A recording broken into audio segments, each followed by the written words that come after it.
যেভাবে লালন পালন করেছেন এই দৃশ্যটা হয়তো তুমি ভুলে গেছো, কিন্তু আল্লাহ পাক তিনি ভুলেন না। আল্লাহ পাক জানেন শিশুকালে একজন সন্তানকে তার মা কতটা আদর করেছে, বাবা কতটা আদর করেছে। নিজের না খায় সন্তানকে খাওয়াইছে, নিজের না পইরা সন্তানরে পড়াইছে। কত বাবা ঈদের দিনে সিরা লঙ্গি পরছে, কিন্তু সন্তানরে নতুন কাপড় কিনা দিছে। কত মা ঈদের দিনে নিজে পুরাতন কাপড় পরছে, কিন্তু সন্তানরে নতুন কাপড় কিনা দিছে। রব্বুল আলামিন তিনি বলেন শিশুকালের দৃশ্যটা আমি আল্লাহ এখনো দেখতেছি। তোমার বাবার গায়ের ভিতরে কত অসুস্থতা, এরপরও নিজে ডাক্তার দেখায় না। অসুখ বিসুখ একটা দুইটা নয়, কত অসুখ, কিন্তু তুমি অসুস্থ হয়েছো। রাত কোন একটা না দুইটা, সেই দিকে বাবা তাকায় না। তোমাকে কুলে নিয়া ডাক্তারের কাছে দৌড় দেয়।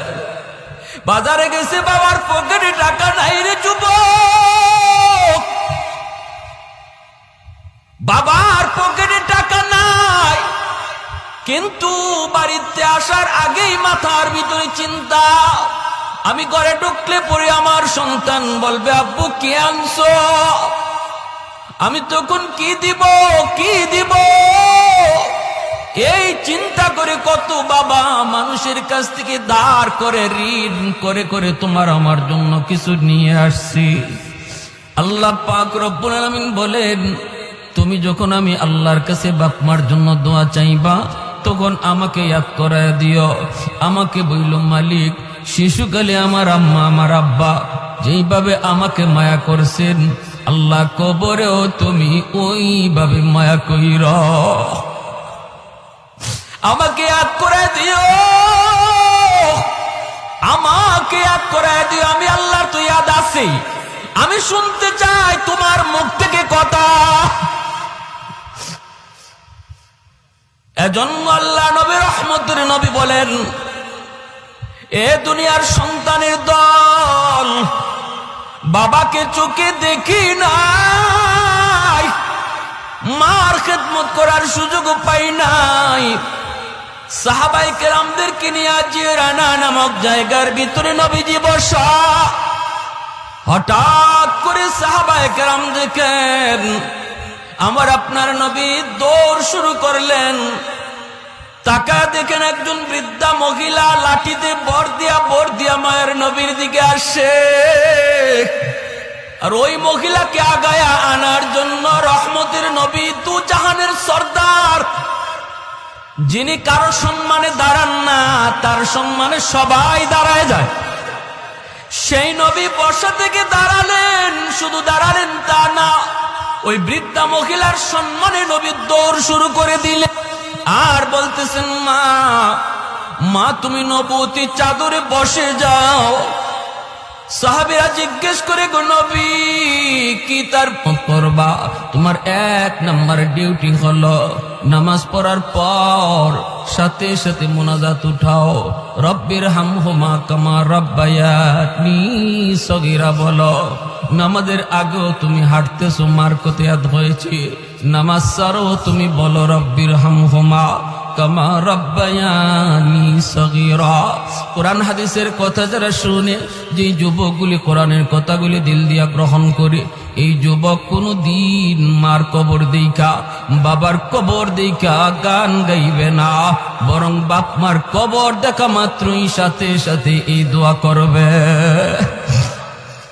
কত যুবক বাবার কবরের পার দিয়া চইলা যায়, বন্ধুদের সাথে গল্প করে করে চলে যায়, দিলের ভিতরে কোনো অনুভূতি নাই, দিলের ভিতরে কোনো পরিবর্তন নাই। না না না যুবক, একটাবার চিন্তা করো রে, একটাবার চিন্তা করো, এই মা এই বাবা কতটা ঋণ তোমার আমার কাছে রাইখা গেছে। আজ যদি আমি আমার বাবার কবর দেখা এই দোয়া পড়ি, আগামীকাল আমার কবরের সামনে আমার সন্তান দোয়া করবে। আমি যদি গান গায়ে যাই, বাচ্চা অপেক্ষা করো, তোমার সন্তানও তোমার কবরের সামনে গান গাইবে।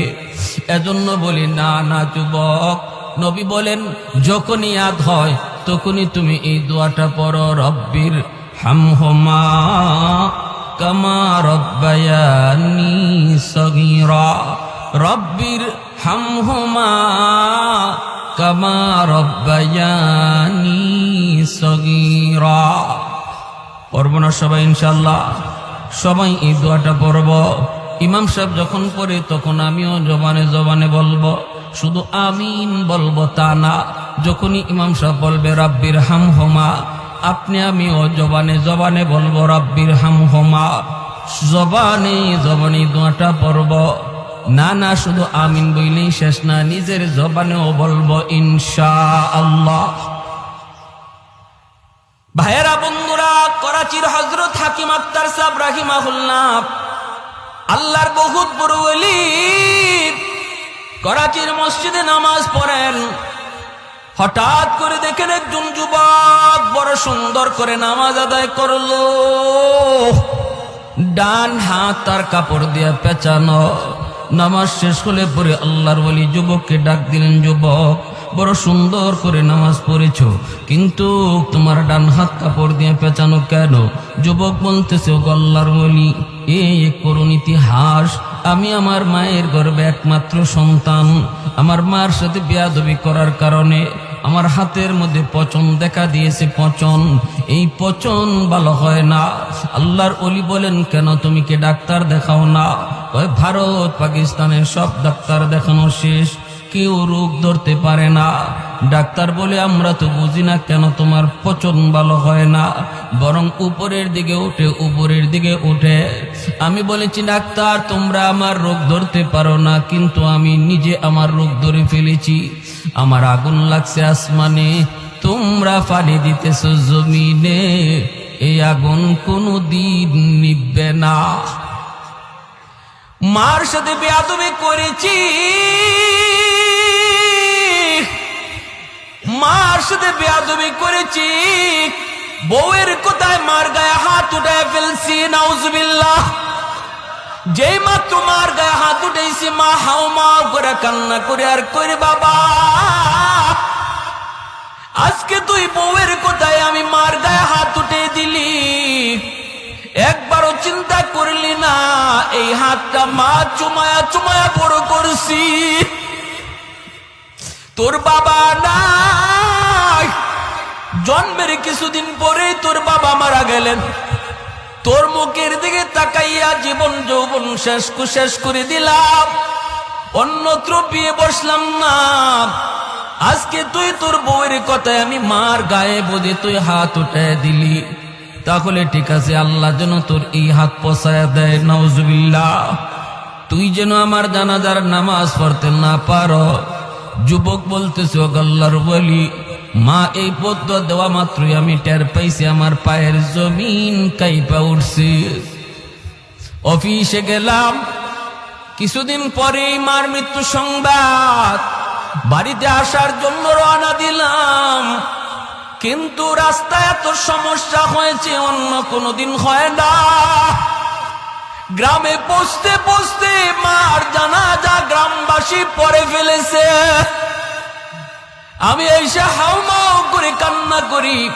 মুরব্বীরা কয়, বাবা তোমার জন্য অনেক অপেক্ষা করেছি। মানুষজন আর ধৈর্য ধরে না, এজন্য জানাজা পড়ে ফেলেছি। আমি কান্দিয়ার বলি, এটা তোমাদের দোষ না, এটা আমার কপালের লিখন গো। মার একটা বদ্ধ ছিল, তুই আমার জানাজার নামাজ যেন পড়তে না পারো। মার এই বদ্ধ কবুল হয়ে গেছি। মার আরেকটা বদ্ধ আসিল, তোর হাত যেন পচা যায়। অল্প দিন পরে আমি দেখলাম ওই হাত, যে হাত আমি মার গায়ে উঠেছি, এই হাতের মধ্যে ফুরা দেখা দিছি। এই ফুরা থেকে পচন শুরু হয়ে গেছি। ডাক্তারের কাছে গেলাম, কেউ রোগ ধরতে পারে না, অ্যান্টিবায়োটিক খাই, অ্যান্টিবায়োটিক দেয়, কিন্তু রোগ সারে না, কোনোভাবেই তো রোগ সারে না। আমি তো আমার রোগ ধরে ফেলেছি। আমার হাতের পচনের দুর্গন্ধ এত বেশি। সুন্দরী বউ, যেই বউয়ের কারণে আমি মার গায়ে হাত তুলছিলাম, সেও আমারে সেইরা বাপের বাড়ি চলে গেছে। এলাকার মানুষ আমাকে বাড়ি থেকে বের করে দিয়েছে। আমি এখন রাস্তায় রাস্তায় ঘুরি, মসজিদে মসজিদে কান্না করি আর সাজদা দিই। হাতটা কাপড় দিয়ে পেঁচে রাখি যাতে মানুষ দুর্গন্ধ না পায়। গো আল্লাহর ওলি, আমার কি আল্লাহর কাছে কোনো মাফ আসেনি? আমি কি কোনো মাফ পাইমনি? মাফ পাইমনি? সমাজে এমন কত যুবক, মার সাথে তুমি বেয়াদবি করতেছ, বাবার সাথে তুমি বেয়াদবি করতেছ। আমার নবী কয় রাদাল্লাহি ফি রাদাল ওয়ালিদাইন ওয়া সাকাতুর রাব্বি ফি সাকাতিল ওয়ালিদাইন। ওগো আল্লাহ, আমার আল্লাহ তার হাবিবকে ডাইকা কয়, বন্ধু তুমি কয়া দাও, যেই সন্তানের উপরে তার মা তার বাবা রাজি থাকে, আমি আল্লাহ তার উপর রাজি হইয়া যায়। আর যেই সন্তানের উপরে বাপ মা নারাজ, হজ কইরাও আমাকে রাজি করাতে পারবে না, তাহাজ্জুদ পড়াও রাজি করাতে পারবে না, মসজিদ বানায় দিয়েও আমাকে রাজি করাইতে পারবে না, যদি বাপ মা রাজি না থাকে। আর যদি বাপ মা রাজি থাকে, আল্লাহ বলে আমি রাজি হইয়া যাই। এজন্য রে যুবক, কার গায়ে হাত উঠাইতেছো, কারে বকা দিতেছো? নবীজি বলেন, মান আসবাহা মুতিআন লিল্লাহি ফি ওয়ালিদাইহি আসবাহা লাহু বাবান মাফতুহান মিনাল জান্নাহ। কোন সন্তান যদি রাতের বেলা মারে বাবারে খুশি কইরা ঘুমায়, মা তার উপরে খুশি, বাবা তার উপরে খুশি, ওই অবস্থায় যদি যুবক রাতের বেলা ঘুমায়, নবী বলেন সকাল হওয়া মাত্রই তার জন্য আল্লাহ পাক জান্নাতের দুইটা দরজা খুলে দেন। ফাইন কানা ওয়াহিদান ফাওয়াহিদা। নবী বলেন, যদি একজন জীবিত থাকে আর একজনকে খুশিরা কইরা সে রাতে ঘুমায়, মার সাথে বসে একটু গল্প করলো, মার সাথে বসে একটু পরিবারের কথা নিয়ে কথা বলল, মাকে একটু হাসাইল, মার একটা পান বানায়া দিল, ঘুমাইবার সময় মার মাথা একটু তেল মালিশ করে দিল, বাবার পায়ের তলা একটু তেল লাগায় দিল, বাবার কলিজাটা খুশি হয়ে গেল। এজন্য আল্লাহ নবী বলেছেন, যুবক, এক নাম্বার কাম হলো, যখনই মার কথা বাবার কথা ইয়াদ হবে, এই দোয়াটা পড়বা। আর এই দোয়াটা পড়া মাত্রই, সাথে সাথে পড়তে দেরি, আল্লাহ পাক তোমার বাপ মার কবরে খেদমত পৌঁছাইতে দেরি হবে না। 2 নম্বরে নবী বলেন, ওয়াল ইস্তিগফারু লাহুমা। মার জন্য বাবার জন্য তুমি সাধ্যমতো দান করো, সদকা করো, মসজিদ মাদ্রাসায় দান করো, অভাবী মানুষকে দান করো। মার আত্মীয় অভাবী, বাবার আত্মীয় অভাবী, অভাবী মানুষকে তুমি দান করো। যখনই তাদের নামে তুমি দান সদকা করবা, সাথে সাথে আল্লাহ পাক তোমার মা বাবার কবরে তোমার খেদমত পৌঁছে দিবে। 3 নম্বরে নবী বলেন, ইনফাযু আহদিহিমা মিন বাদিহিমা। মা বাবার যদি কোনো মানুষে যদি তোমার মার কাছে বাবার কাছে কোনো পাওনা থাকে, কারো ঋণ লয়া যদি মা কবরে যায় থাকে, বাবা কবরে যায় থাকে, নবী বলেন 3 নাম্বার হলো বাবার ঋণ পরিশোধ করো। যখনই তুমি বাবার ঋণ পরিশোধ করবা, সাথে সাথে বাবার কবরে তোমার খেদমত পৌঁছায় দিবে কে? আর একটু জোরে বলেন কে? আর একটু জোরে বলেন কে? বাবার ঋণ তুমি পরিশোধ করবা, পৌঁছে দিবে আল্লাহ তোমার খেদমত। ভাইয়েরা, বন্ধুরা, প্রতিবেশীর হক নষ্ট করেছে তোমার বাবা, তুমি জানো 1 হাত 1.5 হাত জায়গা বাবা জোর দখল করে নিয়েছে। তোমার বাবার গায়ে শক্তি ছিল, তারপর পরিবারও বড় ছিল, গোষ্ঠীও বড় ছিল, এজন্য জমি দখল করেছে। তুমি জানো, যদি আজকে তুমি বাবার কবরে খেদমত পৌঁছাইতে চাও, গরু জবাই করে জিয়াফত পরে করো, আগে ওই 1 হাত জায়গা ফেরত দিয়া দাও, সাথে সাথে আল্লাহ পাক বাবার কবরে খেদমত পৌঁছে দিবে। তোমার ফুফুদের পূর্ণ হক নষ্ট করেছে, তোমার আব্বা তোমার ফুফুদের হক দেয় নাই, তোমার প্রতি দরদি হইয়া, তোমার প্রতি দরদি হইয়া, সন্তানের ভবিষ্যতের কথা চিন্তা কইরা বোনদের হক অনেক ভাইয়েরাই নষ্ট করে। বোনের জমি দেয় না, অথচ বোনের যে অংশ আছে অংশটা ধার্য করেছেন কে? আর একটু জোরে বলেন কে? খালি জমি জমা না, বাড়িও। আসতে মাতেন দিকে। আপনাদের সমাজে এই কথার প্রচলন আছে নাকি? কয় বাড়িও লই দিবি, বাড়ির অংশ লই দিবি, যত বেটেনতে বাপের বাড়ির থেকে বাড়ির অংশ নিছে, সাথে সাথে বাপের কবর ফাইটে গেছে। নাউজুবিল্লাহ, যেরকম ডল লাগায়, বন্ডে ডল লাগায়। আবার কয় বাড়ির অংশটা লই যাইবি, বেড়াইতে আইবি না? তো বেড়াইতে আইবি না,